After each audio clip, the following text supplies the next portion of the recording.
welcome back. It is Wednesday, April 1st, and today for our digital learning, we are going to be focusing on coal. And we looked at this pie chart that you see here a couple days ago when we talked about, where is most of our energy coming from. And one of the smaller fossil fuel categories would be coal, right? So out of our three fossil fuels here, coal is the sort of the smallest sector of where our energy comes from, but 13% is I guess it's a decent chunk. So coal has been used for a very long time. And let's take a look at how coal is actually formed. So we talk about fossil fuels. Um, Take a look here. Let me slide this over. Um, Fossils, right, in the deep, deep layers of the earth as they get compacted on top of each other. So, fossils meaning any kind of really organic material that's been left over after organisms are decomposing. Um, they get buried and buried and buried. So, as time goes by, right, and they get buried on top of more and more sediment, um, there's an increase in pressure, which also causes an increase in heat as well. So, with that, we get more compact the longer that time goes by. So, this anthracite here is very, very compact coal. And when it is more compact, there is more energy in there per unit of volume, right? There's a lot crunched in there. Where the bituminous coal, that would be a little bit less compact, but still a good source of energy. And the farther we go to the left here, really the lower quality the coal is, and the less you'd want to use it for energy purposes, right? Because you're going to have to burn a lot of it to get a little in energy. Whereas this anthracite is like the primo coal stuff. And we're kind of running out of that supply. And now, right, we're dipping into this bituminous and subbituminous layer of coal here now. So, with that, when we take the coal, in order to actually get it to, fuel our homes and to, say run our hair dryers, we need to burn that coal. So we take our coal, right? We put it in the furnace. When we burn it, right, we're able to boil water, which creates steam, and that's going to turn this turbine here, which powers our generator, and then that leads to our power lines into your home. So that's sort of the, you know, quick notes version of that. But essentially, what we need is to turn this turbine to run our generator, right? So, all of the energy sources that we've been talking about, um, basically, it's how do we get to turn this turbine, right? So, like a wind turbine, we use wind, right? And it's pretty simple, right? So, the wind turns the turbine, which runs the generator. So all of the energy resources that we've been talking about, it's really focusing on how do we turn this turbine to then run our generator. So we can replace coal with petroleum, with natural gas, right? Those are our fossil fuel options.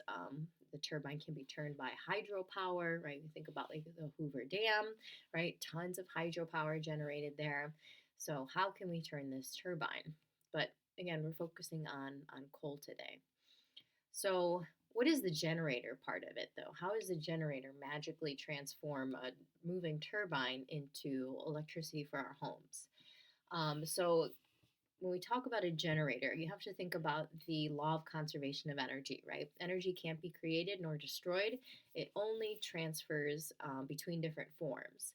So, to think back to the coal example, right? We're taking that chemical energy in the coal and we're turning it into mechanical energy that's moving that turbine to power our generator.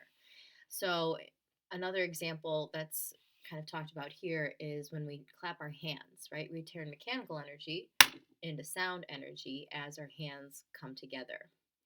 So in a generator, the basic job of the turbine moving into the generator is we need to sort of force some electrons from an outside source into and through the generator to generate that flow of electricity. So you can think of the generator as an electromagnet. What its job is to move a wire near a magnet to direct that flow of electricity so that it can continue on. So similar to how a water pushes water through a pump or through a pipe. So sorry, there we go.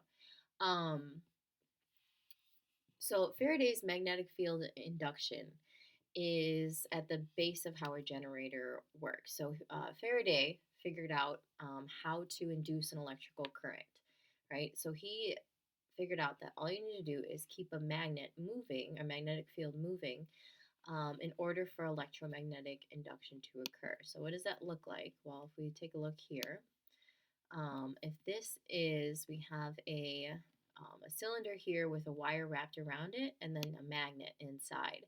So if we move that magnet, notice how the voltage changes. But if it's standing still, there is no voltage, there's no current, there's no power, right? But if we keep that magnet moving, we can generate some power there, some voltage, right? So anytime it stands still, the voltage goes back to zero, right? No matter what. So we need to keep it moving, right? Which goes back to our turbine, right? So the turbine's job is to keep that magnet moving within the generator to generate that electricity, right? So taking the chemical energy into mechanical energy and powering our homes. So that is the magnetic field induction experiment in a nutshell. So all of our energies that we're using are basically some way to turn this turbine so that we can move the magnet, right, and generate that electricity. So coal is our focus for today, how we burn coal and how we generate electricity that way. So what we're going to do now that we've kind of talked about this, your bell ringer, is to summarize or explain how Faraday's law is connected to this pie chart. So what does Faraday's law have to do with these various sources of energy, right? And then thinking back to what we were talking about and turning the turbine. The second thing we're going to do, once we've done that, is if you go to the calendar, or I'll link it in Schoology as well, we're going to read this article on the decline of coal. And it summarizes quite nicely why we've seen a decline in the use of coal for energy in the United States. And if you remember Trump's campaign way back when, it seems forever ago, he was all talking about how we're going to, bring coal back, and he was really supporting of the coal workers, and with all of that, and Trump's we're gonna save the coal mining industry. We've still seen a decline. So this article explains why we're seeing that decline in the use of coal for energy in the United States. So once you've read that article, there's a Schoology assessment, but it's a homework grade. So you can look at the article while you're looking at the Schoology questions. So just a couple multiple choice questions that have to do with the article, and that will be it for today. So let me know if you have any questions. Feel free to email me, and I hope you guys have a great day.